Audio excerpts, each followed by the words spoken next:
আর একটা দোয়া শেখায় দেই, ইনশাআল্লাহ এই দোয়া করলে রিজিক তো বাড়বেই ইনশাআল্লাহ। আপনার যত ঋণ আছে ইনশাআল্লাহ আল্লাহ পাক শোধ করে দিবে। বিশ্বাস করলেন না?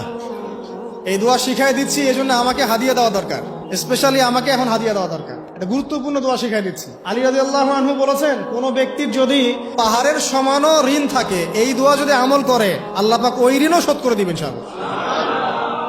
ঋণ কেমন জানেন? ওই যে এখন মানুষ ঋণ নিচ্ছে 1 কোটি টাকা ব্যাংক থেকে, 2 কোটি টাকা ব্যাংক থেকে, হ্যাঁ, কত বছর, 10 বছরের জন্য, 20 বছরের জন্য বাড়ি করছে, তাই না?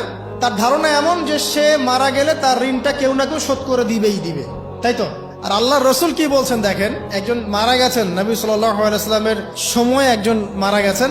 তো নবী করিম সাল্লাল্লাহু আলাইহি ওয়াসাল্লাম বলছেন, এই ব্যক্তির কি কোনো ঋণ আছে? একজন সাহাবী বলেন, হ্যাঁ ইয়া রাসূলুল্লাহ, তো ঋণ আছে। নবীজি বললেন, তোমরা ওর জানাজা পড়ো, আমাকে ডেকো না। তোমরা ওর জানাজা পড়ে নাও, আমি জানাজা পড়তে চাচ্ছি না। আমি এখন কেমন করে আপনাকে বুঝাবো ঋণ কত ভয়ঙ্কর জিনিস? আপনি যে ব্যাংক থেকে 3-4 কোটি টাকার লোন নিয়ে রাখছেন, লাখ লাখ টাকা লোন নিয়ে বসে আছেন, দিব্যি সুখে বসে আছেন, এমন চিন্তায় যে আপনার মৌত হবে না। আর নবী সাল্লাল্লাহু আলাইহি ওয়াসাল্লাম সময়ে একজন মারা যাচ্ছেন, তিনি বলছেন তোমরা জানাজা পড়ে নাও, আমি জানাজা পড়তে চাচ্ছি না। মানে ঋণগ্রস্ত ব্যক্তির জানাজাও তিনি পড়তেন না। তারপরে একজন এসে বললেন, ইয়া রাসূলুল্লাহ, আমি তার ঋণ শোধ করে দিব, তার যা ঋণ আছে আমি শোধ করে দিব। তখন নবী এসে জানাজা পড়লেন সাল্লাল্লাহু আলাইহি ওয়াসাল্লাম। তো আপনার এই কোটি কোটি টাকা ঋণ শোধ করার লোক তো রেডি আছে নাকি? আছে না?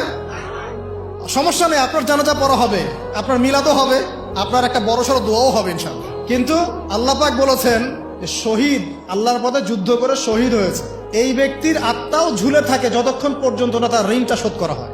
এবার বলেন আমি কি বুঝাবো আপনাকে? আর কিছু বলতে হবে? তো এখন সেই দোয়া শিখাচ্ছি আপনাদেরকে, যে দোয়া শিখলে আপনারা ঋণ থেকে বাঁচবেন ইনশাআল্লাহ। কত দিবেন বলেন? আচ্ছা, হ্যাঁ, এই তো, শুকরিয়া। দোয়া করবেন যেন আল্লাহ পাকের দিনটাকে আল্লাহর জমিনে প্রতিষ্ঠা করতে পারি।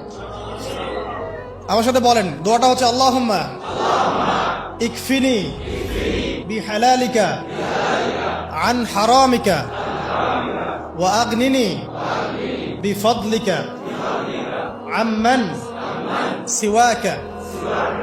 এই দোয়াটা ছোট না? এটা মুখস্থ করবেন, সেজদায় পড়বেন, নামাজের সেজদায় পড়বেন, আত্তাহিয়াতু দরুদ শেষ তারপরে পড়বেন, নামাজ শেষে হাত তুলে করবেন, যখন তখন শেষ রাত্রে করবেন। ইনশাআল্লাহ দেখবেন আপনার ঋণ বলতে কিছু থাকবে না ইনশাআল্লাহ। যদি থাকেও, বড় কোনো ঋণ থাকেও, আল্লাহ পাক অন্য কোনো মাধ্যমে এটা শোধ করার ব্যবস্থা করে দিবেন ইনশাআল্লাহ। ইনশাআল্লাহ।